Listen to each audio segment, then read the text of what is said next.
नमस्कार, मैं हूं अमित पालित और रोज़ाना हम आपके साथ मिलते हैं और कहीं ना कहीं आपको आपके स्वास्थ्य को लेकर, आपकी बेहतर ज़िंदगी को लेकर टिप्स भी देते रहते हैं।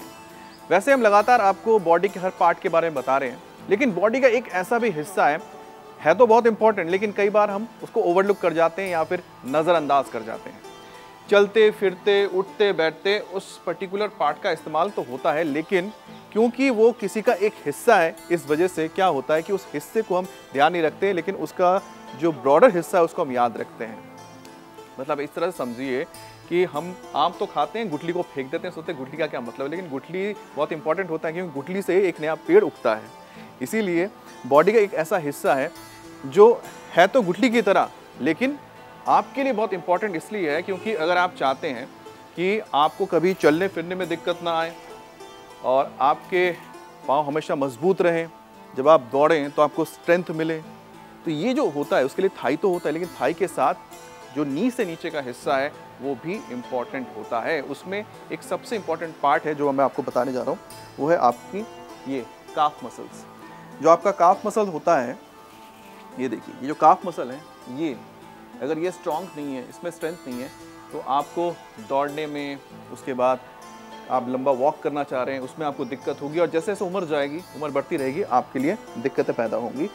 तो इसलिए काफ मसल को आप मजबूत करने के लिए आपको लगता है कि हम सिर्फ वॉक कर रहे हैं, या फिर आपको लगता है कि कुछ भी आप वॉक कर रहे हैं इससे आपको फ़ायदा मिलेगा, या फिर आप शायद लेग के एक्सरसाइज कर रहे हैं उससे आपको फ़ायदा मिलेगा। देखिए, उससे आपके जब आप जिम में जाते हैं या फिर कोई एक्सरसाइज करते हैं तो उससे आपके थाई मसल्स बहुत मजबूत होते हैं। थाई भी बहुत इंपॉर्टेंट है, लेकिन काफ मसल एक ऐसा हिस्सा है जिसको बहुत ही पर्टिकुलरली उसी को सेंट्रिक, मैंने उसको ध्यान में रखते हुए आपको कुछ वर्कआउट करने की ज़रूरत पड़ती है। ख़ास तौर पे देखिए, घरों में महिलाएं तो ज़्यादातर दौड़ने को उनको मौका नहीं मिलता है क्योंकि वो रनिंग के लिए जाती नहीं है, वॉक के लिए चली गई। लेकिन सिर्फ वॉक से फ़ायदा नहीं होगा, क्योंकि काफ मसल को मजबूत करने के लिए आपको पर्टिकुलरली उस पर ध्यान देना पड़ेगा। और जो काफ मसल सेंट्रिक एक्सरसाइजेज हैं या फिर पोजीशंस हैं, उसमें आपको अपने करके अपने इस काफ मसल्स को मजबूत करना होगा। बहुत ही सिंपल ये आपको मैं एक्सरसाइज बताऊंगा, पोजीशंस बताऊंगा, जिसके ज़रिए आप अपने काफ मसल्स को मजबूत कर सकते हैं। एक और बात, आपके काफ मसल्स यानी कि जिसमें हिंदी में इसको पिंडलियाँ कहते हैं, तो इससे एक और दिक्कत आती है। कई बार आपको ध्यान है, रात को आप जब सोते हैं और अचानक ही आप कहते हैं ना, नस चढ़ गई है और यहाँ पर आपका जो है बहुत ज़बरदस्त तरीके से आपको दर्द होने लगता है काफ मसल में। आपको ध्यान होगा काफ मसल के आपके यहाँ पर, मतलब ये पूरा का पूरा खिंच जाता है हिस्सा। ये जो हिस्सा जब खिंच जाता है तो इससे आपको कहीं ना कहीं बहुत ज़बरदस्त पेन होता है और उसके बाद आपको ऐसा लगता है कि आप पाँव हिला नहीं पा रहे हैं। तो वो भी जो होने की वजह है, अचानक जो नस चढ़ जाती है या फिर काफ मसल बिल्कुल अचानक से बिल्कुल खिंचाव आ जाता है, इसमें आंखों से आंसू तक आ जाते हैं, इतना दर्द होता है। इसकी भी एक बहुत बड़ी वजह होती है कि जब आपके काफ मसल्स कमज़ोर हैं, उनको आप वर्कआउट नहीं कर रहे हैं, वर्कआउट ना करने की वजह से भी होता है। तो अगर ये बहुत ही सिंपल वर्कआउट आप करेंगे, एक्सरसाइज करेंगे, तो आपके काफ मसल मजबूत होंगे। तो कभी आपको दौड़ना हो, कभी आपको लॉन्ग वॉक्स करने हो, या फिर आप चाहते हैं कि कभी रात को सोते सोते आपके पाँव में, यहाँ पर काफ मसल्स में, पिंडलियों में वो खिंचाव ना आ जाए, वो नस ना चढ़े जो महसूस होता है, तो उसके लिए शुरुआत करते हैं कि क्या करना है आपको। सिंपल ये एक्सरसाइज, सिंपल ये पॉस्चर्स हैं। उसके लिए सबसे पहले आपको एक समतल ज़मीन ढूंढनी है। मैट आप रख सकते हैं, बगैर मैट के भी इसको आप कर सकते हैं। तो उसमें सबसे पहले आपको इस पोजीशन में खड़ा हो जाना है। मैं टर्न होकर आपको बताऊंगा क्योंकि सारा का सारा जो आप इसमें एक्सरसाइज है आपके सारे काफ मसल्स के लिए, इसके लिए है। तो सबसे पहले आपको सीधे ऐसे खड़े हो जाना है, स्ट्रेट खड़े हो जाइए और धीरे धीरे धीरे धीरे ऊपर जाइए, फिर धीरे धीरे नीचे आइए। मतलब आपको धीरे धीरे ऊपर जाना है, फिर नीचे आना है। नॉर्मल ब्रीदिंग आपकी होती रहेगी और इसको आप 3-3 सेट्स करने होंगे आपको। 3-3 सेट्स में आप हर सेट में 10, इसके बाद धीरे धीरे आप उसको आगे बढ़ाते रहिए। 10 कीजिए, 15 कीजिए, 20 कीजिए, लेकिन 3 के सेट्स में इसको बांट दीजिए। और जितना आप जाएंगे, जैसे आप एड़ियों पे यानी कि पंजों पे से खड़े होंगे तो आपके यहाँ पर एक खिंचाव महसूस होगा। यही बहुत ज़रूरी है क्योंकि इससे आपके जो काफ मसल्स हैं उसके ऊपर असर पड़ता है, वो एक्सपैंड होते हैं, फिर कॉन्ट्रैक्ट होते हैं और मसल को स्ट्रेंथ मिलता है। यानी कि काफ मसल्स की अलग से ये वर्कआउट हो रहा है उनका, वो भी एक्सरसाइज कर रहे हैं। और ये बहुत ज़रूरी है क्योंकि हम लोग अक्सर जो काफ मसल्स हैं या पिंडलियाँ हैं इनको हम भूल जाते हैं और इस पर हम ध्यान नहीं देते हैं। हालांकि जो रनिंग करते हैं उनके लिए तो बहुत ही इंपॉर्टेंट है कि उनके काफ मसल्स बहुत अच्छे होने चाहिए। यहाँ तक कि जो खास तौर पर जो एथलीट्स हैं, स्पोर्ट्स में हैं, उनको बिल्कुल ध्यान देना चाहिए, उनको बिल्कुल करना चाहिए।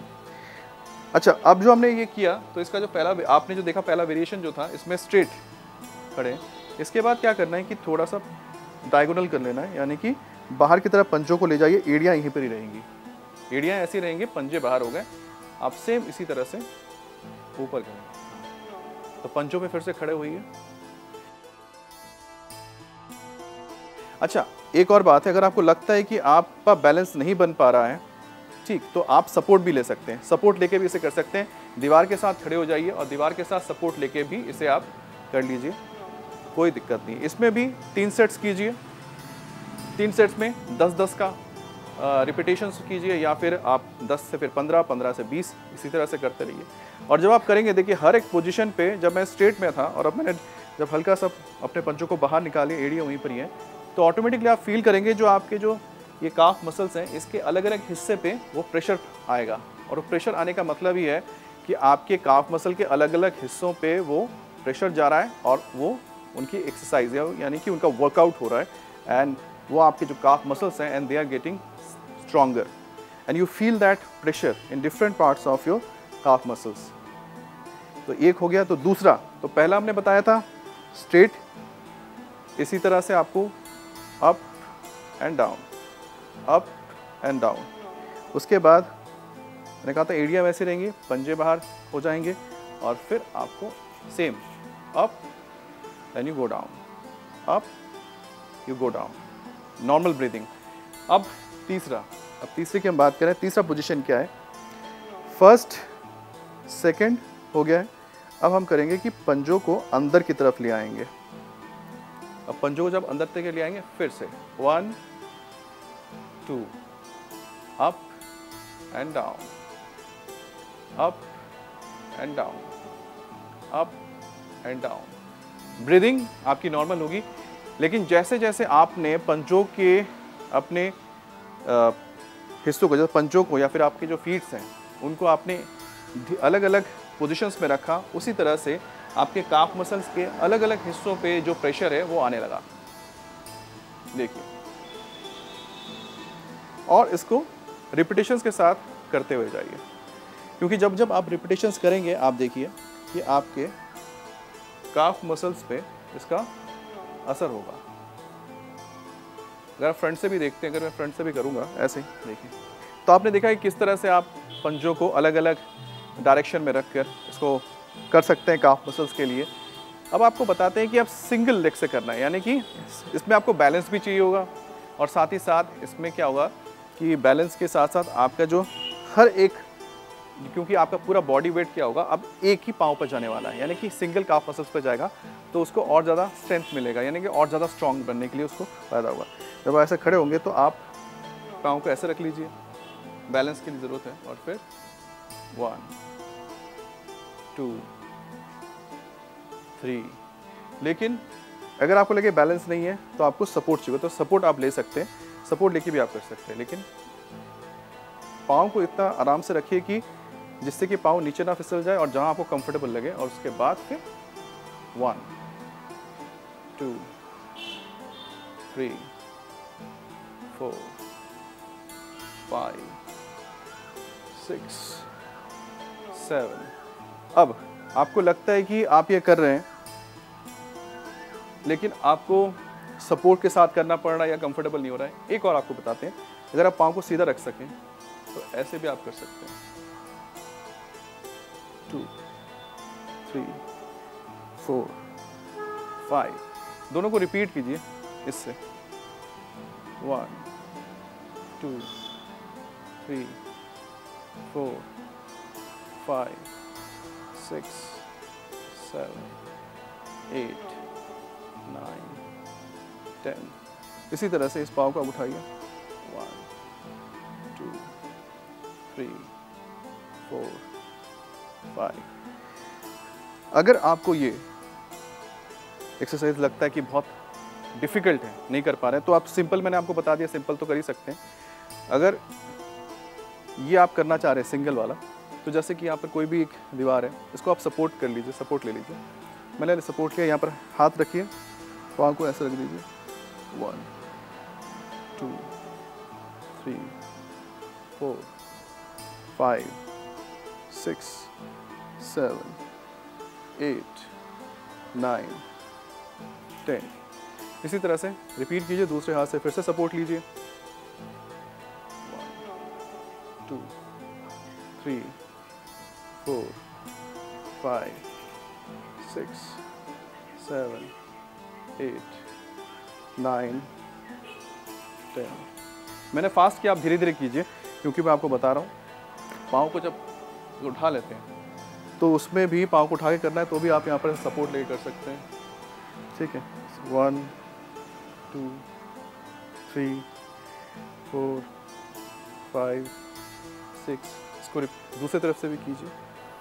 1 2 3 4 5 6 7। तो इस तरह से सपोर्ट के ज़रिए भी आप इसे कर सकते हैं, और इससे जो आपके काफ मसल्स हैं, काफ मसल्स पे काफ़ी आप प्रेशर महसूस करेंगे, और धीरे धीरे करते करते आपके जो काफ मसल्स हैं और ज़्यादा बहुत स्ट्रॉन्ग हो जाएंगे, और बहुत कह सकते हैं कि कभी भी आपको कम से कम पाँव में जो दर्द कई बार होता है ना, काफ मसल बहुत दर्द महसूस करते हैं जब आप थोड़ा सा लंबा चल लेते हैं, तो आपको दिक्कत होती है, क्योंकि ये वीक है। अगर ये स्ट्रॉन्ग होंगे तो आपको रनिंग करते वक्त या फिर नॉर्मल आप लंबे अगर पैदल चल रहे हैं तो आपको कभी दर्द महसूस नहीं होगा, नहीं तो सबसे ज़्यादा यहीं पर ही आपको दर्द महसूस होता है जब आप चलते हैं। अब एक और आपको बताते हैं पोजीशन जिसके ज़रिए आप अपने काफ मसल्स को स्ट्रॉन्ग कर सकते हैं। इसमें क्या है कि आपको बेंड होना है, इस तरह से बेंड हो जाना है। आप सपोर्ट लीजिए और उसके बाद 1 2 3 4 5 6। ये जो पोजीशन है ये थोड़ा आपके लिए डिफ़िकल्ट रहेगा, तो कोशिश कीजिए कुछ दिनों तक या कुछ महीनों तक आपको जो मैंने पहले वाले बताए थे, जिसमें आपको सिंपल अप और डाउन मोशन करने हैं पाँव के ऊपर, उनको कर लीजिए। फिर आपको लगता है कि 1-2 महीने हो गए हैं, आपको थोड़ा और एडवांस जाने का मन कर रहा है, आप और थोड़ा बेटर एक्सरसाइज करना चाह रहे हैं जिससे कि आपके कफ मसल्स पे और ज़्यादा स्ट्रेंथ बने या फिर प्रेशर आए, फिर आप ये यहाँ तक ऐसे बेंट हो जाइए, सपोर्ट लीजिए, फिर इसको कीजिए।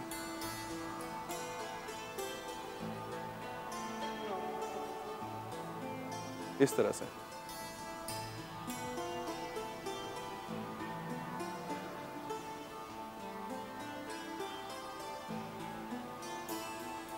आप इसे कर सकते हैं। और आपको लगता है बहुत डिफिकल्ट है, मत कीजिए। सिंगल वाला आपको लगता है बहुत डिफिकल्ट है, मत कीजिए। मैं आपको एक और बताता हूँ, एक और पोजीशन बताता हूँ, एक और पोस्चर बताता हूँ, एक और एक्सरसाइज बताता हूँ जिसके ज़रिए काफ मसल को आप मजबूत कर सकते हैं। और इसके लिए आपको एक पैर पे आने की ज़रूरत नहीं है, बेंड करने की ज़रूरत नहीं, बहुत ही सिंपल है। इसमें क्या है कि सिंपल है बिल्कुल, जो मैंने सबसे पहले आपको बताया था, पंजों में खड़े होकर अप और डाउन मूवमेंट करना है। लेकिन 2 चीज़ें, अगर आपके घर में आपके पास कोई प्लेटफॉर्म रखा हुआ है जिसके आप ऊपर खड़े हो सकते हैं, अगर नहीं है तो सीढ़ियाँ जो होती है ना, सीढ़ियों का इस्तेमाल कीजिए, या फिर कोई भी ऐसी जगह जिसमें थोड़ी सी ऊंचाई हो और साथ में सीढ़ियों की तरह ऐसे ऊपर नीचे होना चाहिए, मतलब ये सीढ़ियों की तरह होनी चाहिए जगह, जहाँ पर आप ऐसे खड़े हो सकते हैं। ऐसे खड़े हो जाइए, जहाँ पर आपकी जो एड़ियाँ हैं बिल्कुल हवा में रहेंगी, नीचे की तरफ रहेंगी, और यहाँ पर आपको लगता है तो कोई सपोर्ट चाहिए तो दीवार का सपोर्ट ले लीजिए, अगर सपोर्ट नहीं चाहिए तो बस सिंपल देखिए ऐसे यहाँ पर अप डाउन। इसमें थोड़ा सा और धीरे धीरे आके पंजे आपके उस पर रहने चाहिए जिससे कि आप नीचे ऐसे जाएं, ऊपर आएँ। पंजों पे रहिए और पूरे नीचे खिंचाव महसूस होना चाहिए कि आपका पूरा जो बाकी हिस्सा है, पंजों के नीचे का हिस्सा, एड़ियाँ तक सब नीचे है ऐसे। इसमें सपोर्ट आप ले लीजिए, क्योंकि अगर बैलेंस बिगड़ेगा तो हो सकता है आप गिर ना जाएं, तो इसलिए बेटर है कि अगर सीढ़ी में कर रहे हैं तो एक तरफ पकड़ लीजिए सीढ़ी को, उसके बाद पकड़ने के बाद कीजिए दीवार को पकड़िए, या फिर जो सीढ़ियों पे चढ़ने के लिए जो हैंडल होता है उस पर रखिए। और घर में अगर आपके कोई बक्सा है या फिर कोई लकड़ी का फट्टा है जिस पे आप खड़े हो सकते हैं और इस पोजीशन पे आ सकते हैं तो कीजिए। इससे भी आपके काफ मसल को बहुत ही ज़्यादा इसमें स्ट्रेंथ मिलता है। तो ये एक और आपके पास ऑप्शन है। तो ये तो हो गए सारे के सारे एक्सरसाइज जिसके ज़रिए आप अपने काफ मसल को, पिंडली को स्ट्रॉन्ग बना सकते हैं, मजबूत बना सकते हैं। एक और मैं आपको टिप बताने जा रहा हूँ, इसको ज़रूर कीजिएगा, इससे आपको बहुत सारे फ़ायदे होंगे। इसके लिए सबसे पहले आपको बैठना पड़ेगा। बैठ जाइए, सुखासन में बैठिए, कोई दिक्कत नहीं है। और आपकी जो ये काफ मसल है, जो पिंडली है, इसको इस तरह से दबाइए, इस तरह से दोनों हाथ से पकड़ के ऐसे रोटेट कीजिए। जब आप वर्कआउट कर ले रहे हैं काफ मसल से, उसके बाद कीजिए। अब इससे ये तो फ़ायदा है कि जो आपका जो ये यहाँ पर जितना भी आपका स्ट्रेस हुआ है वो क्या होगा, रिलैक्स हो जाएगा, रिलीज़ हो जाएगा। और जब यहाँ पर आपके ज़्यादा स्ट्रेस पड़ेगा वो रिलीज़ हो जाएगा। लेकिन दूसरी बात है कि पिंडलियों को अगर अच्छी तरह से आप इस तरह से मसाज देंगे तो इससे आपके पूरे बॉडी के अंदर काफ़ी फ़ायदा होता है। और आपके बहुत सारे जो पाँव में पेन होते हैं या बॉडी में काफ़ी सारा जो पेन होता है वो नहीं होगा। तो जो पिंडलियाँ भले ही बोलते हैं ना पाँव का हिस्सा है, बॉडी का निचला हिस्सा है, लेकिन इसके फ़ायदे बहुत ज़बरदस्त हैं। और इसी तरह से आप पिंडलियों को अच्छी तरह से मसाज दें। सेम यही दूसरे पाँव पर भी कीजिए, दोनों पिंडलियों पे इसी तरह से। और आप देखिएगा कि पिंडलियों को जब आप करेंगे तो इससे आपका पेट क्या, पैंक्रियास क्या, आपके लेग्स, आपके पूरे बॉडी में बहुत सारे ऐसे दिक्कतें हैं जो दूर हो जाती हैं। तो बस करना क्या है आपको, सबसे पहले काफ मसल्स के लिए वर्कआउट कीजिए और फिर जब हो जाए उसके बाद इनको अच्छी तरह से मसाज दीजिए। तो जो आज मैंने आपको टिप्स बताए हैं उनको आप कीजिए और उम्मीद है कि आपको इससे काफ़ी फ़ायदा भी मिलेगा। क्योंकि ये तो अच्छी बात है कि अगर आपके काफ मसल्स में आपको कोई पेन नहीं होता है तो भी कीजिए, जिससे कि आगे ना हो। अगर आपको लगता है कि आप थोड़ा बहुत महसूस करते हैं इसमें स्ट्रेंथ कमी है तो एक बार करना शुरू कीजिए, देखिएगा कितना फ़ायदा मिलता है।